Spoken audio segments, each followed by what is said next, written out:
સ્પોઇલર્સ of મિલ્કમાં આપણે increase temperature કરીએ તો ફાસ્ટ થાય રિએક્શન વધારે?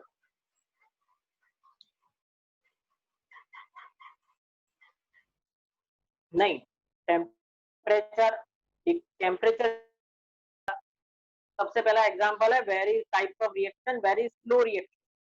Radiation emitted from the uranium, uranium में से अल्फा बीटा गामा टाइप के रेज निकलते हैं, इसीलिए कार्बन 12 जो है रेडियो एक्टिव एलिमेंट वो यूज किया जाता है डेटिंग मेथड, जिससे फॉसिल्स की डेट निकाली जाती है कि इतने साल पुराना है, 12,000, 13,000, 10,000 साल।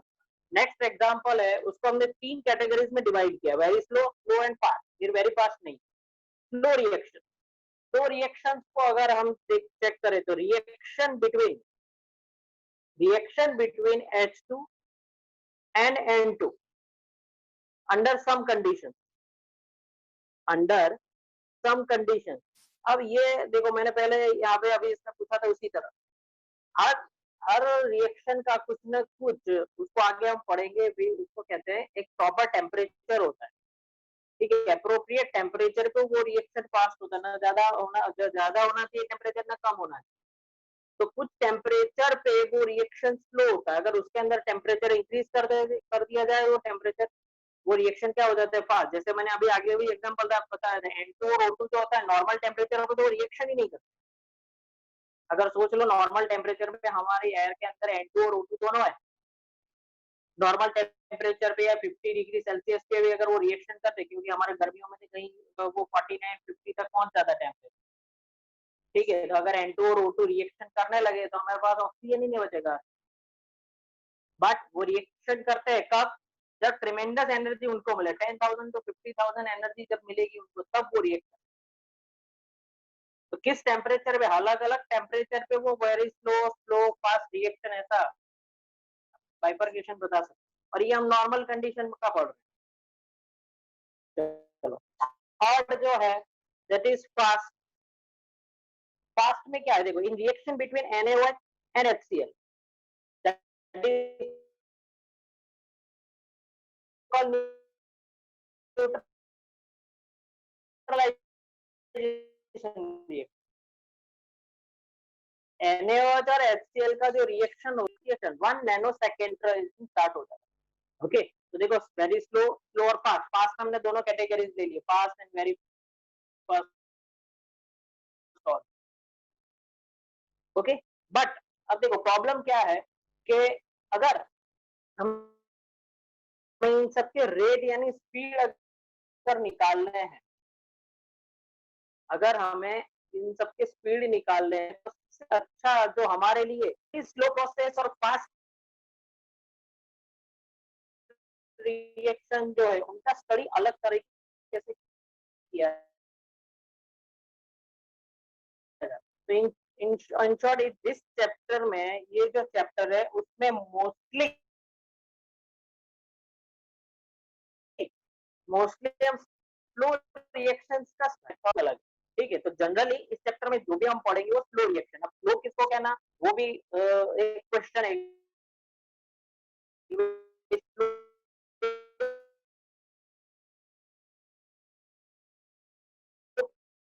किसको कहेंगे, तो नॉर्मल टू, बट इतना इंपॉर्टेंट नहीं है आपके लिए कि किसको स्लो कहेंगे किसको फास्ट। आपको सिर्फ याद रखना है कि we have 3 types of category, ठीक है। Now next topic and most important,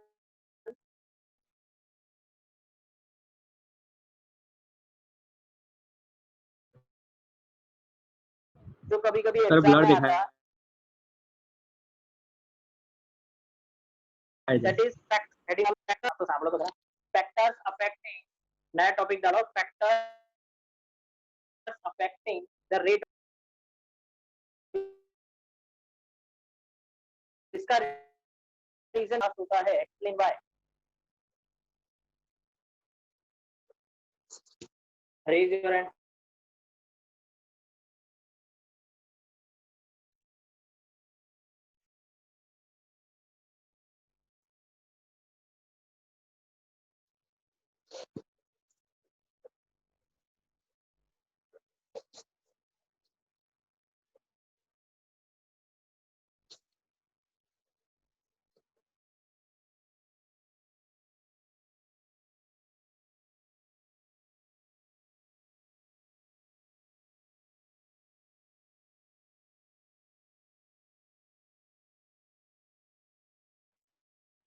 बोलो भाई।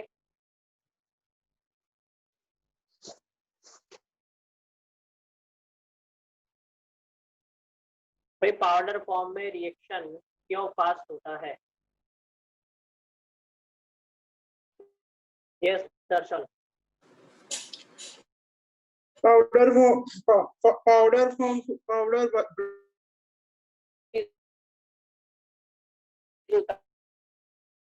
वो कैसे चेक कर सकते हैं? तो देखो ये आप उसका अगर सरफेस एरिया क्या होता है 4 पाई आर स्क्वायर। अगर हम किसी चीज का पाउडर कर देते हैं तो suppose it is divided into equal part, इसका टोटल सरफेस एरिया क्या होगा? सर ब्लर दिखाई दे।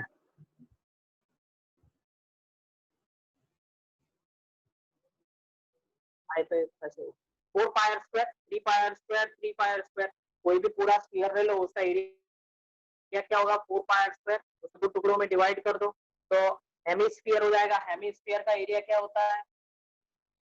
हेमिस्फीयर का एरिया क्या होता है? 3 pi r square and 3 pi r square. ठीक है, तो दोनों मिला के क्या हो गया 6 पाई आर स्क्वायर।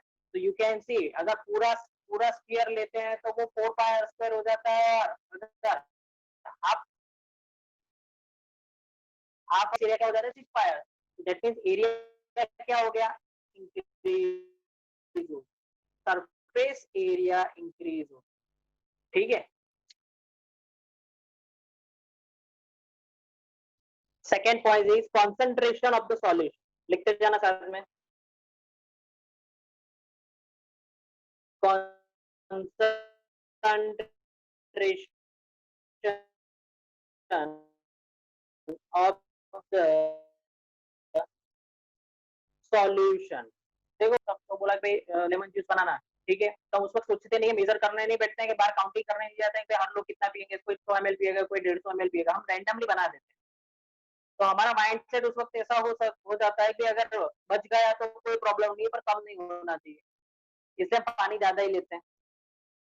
ठीक है, तो यहाँ पे भी ऐसा है कि हमें मालूम है कि अगर हम रिएक्टेंट ज्यादा लेंगे, अगर हम रिएक्टेंट ज्यादा लेंगे तो प्रोडक्ट भी क्या बनेगा ज्यादा। ठीक है, तो उसमें फर्स्ट पॉइंट लिखो, ऑलवेज ऑलवेज इसी में कॉन्सेंट्रेशन ऑफ सॉल्यूशन में फर्स्ट पॉइंट लिखो, always more amount always more amount of solvent is taken in industry. Industry में भी ये रूल फॉलो किया जाता है कि जनरली क्या लिया जाता है, ज्यादा अमाउंट लिया जाता है रिएक्टेंट का, क्योंकि इनको मालूम है रिएक्टेंट ज्यादा लेंगे तो प्रोडक्ट ज्यादा मिलेगा। अब नेक्स्ट पॉइंट लिखो, according to Le Chatelier principle, according to Le Chatelier principle reaction shift reaction shift to reaction shift to forward direction. पर इसमें हर बार ये पॉसिबल नहीं होता है। आपको मालूम है लॉस एटेलियर के रूल, किसको मालूम है लॉस एटेलियर का rule? Raise temperature, if temperature increases the rate of the reaction also increases। अब इसका रीजन जनरल रीजन लिख लो कि भाई because kinetic energy increases, kinetic energy increases. But इसमें भी according to Le Chatelier principle हर बार ऐसा जरूरी नहीं कि if we increase the temperature, if we increase the temperature rate of reaction यानी वो फॉरवर्ड डायरेक्शन में ही जाएगा, ऐसा जरूरी नहीं है। तो वो भी समझ लेते हैं कैसे। देखो first of all let's take one example of exothermic reaction. We will take one example of exothermic reaction। Now what in the exothermic reaction, suppose A plus B gives C plus D and plus 8। This is the example of exothermic reaction। A plus B gives C plus D plus 8। This is the example of exothermic reaction। अब यहाँ पे देखो left side और right side का अगर comparison करें तो right side heat release हो रही है, राइट साइड हीट रिलीज हो रही है, that means it is exothermic reaction, that means यहाँ पे टेम्परेचर क्या होगा, हाई होगा, और यहाँ पे टेम्परेचर क्या होगा, लो होगा। अगर हम केस देखें, ये अपन पढ़ चुके हैं भाई किसमें, 11th में, इक्विलिब्रियम, और इस चैप्टर में बहुत इंपॉर्टेंट है इसलिए फिर से एक्सप्लेन कर देते। Case 1, if temperature increases, if temperature increases, देखो अगर टेम्परेचर इंक्रीज होगा तो क्या होगा, चलो रेज योर हैंड, क्या होगा, तो जैसे ही हम टेम्परेचर यहाँ पे बढ़ाएंगे, reaction will try to opposite, reaction try करेगा कि मैं किसी भी तरह इंक्रीज टेम्परेचर को कम कर दूं। तो अगर रिएक्शन को टेम्परेचर कम करना है तो वो कम टेम्परेचर की तरफ, यानी किस डायरेक्शन में जाएगा, वो बैकवर्ड डायरेक्शन में जाएगा। तो इस केस में हमें क्या होगा, प्रोडक्ट कम मिलेगी, इस केस में हमें प्रोडक्ट कम मिलेगी। दूसरा केस देख लेते हैं, केस 2, अगर हम टेम्परेचर डिक्रीज करेंगे, reaction will try to increase the temperature, reaction will try to increase the temperature, अगर रिएक्शन टेम्परेचर इंक्रीज करने का ट्राई करेगा तो राइट हैंड जाएगा, तो उस केस में क्या होगा, फॉरवर्ड डायरेक्शन में रिएक्शन होगा, फॉरवर्ड डायरेक्शन में जाएगा तो प्रोडक्ट क्या होगा, ज्यादा मिलेगी, प्रोडक्ट विल बी मोर। ठीक है, तो मैंने जैसे समझाया, हर बार जरूरी है कि टेम्परेचर इंक्रीज करने से फॉरवर्ड डायरेक्शन होगा या बैकवर्ड डायरेक्शन ही होगा, बट ऐसा हो सकता है कि अगर वो बैकवर्ड होगा तो टेम्परेचर बढ़ाने से बैकवर्ड जाने का रेट इंक्रीज हो सकता है। ठीक है, अगर वो टेम्परेचर बढ़ाने से अगर फॉरवर्ड हो रहा है तो और ज्यादा बढ़ाओगे तो और फॉरवर्ड हो सकता है, दैट इज ट्रू। यानी ऑलवेज कोई भी रेट हो, फॉरवर्ड डायरेक्शन का रेट या रिवर्स डायरेक्शन का रेट, जैसे टेम्परेचर इंक्रीज करेंगे, फॉरवर्ड और रिवर्स दोनों की फील्ड को अफेक्ट तो करेंगे ही।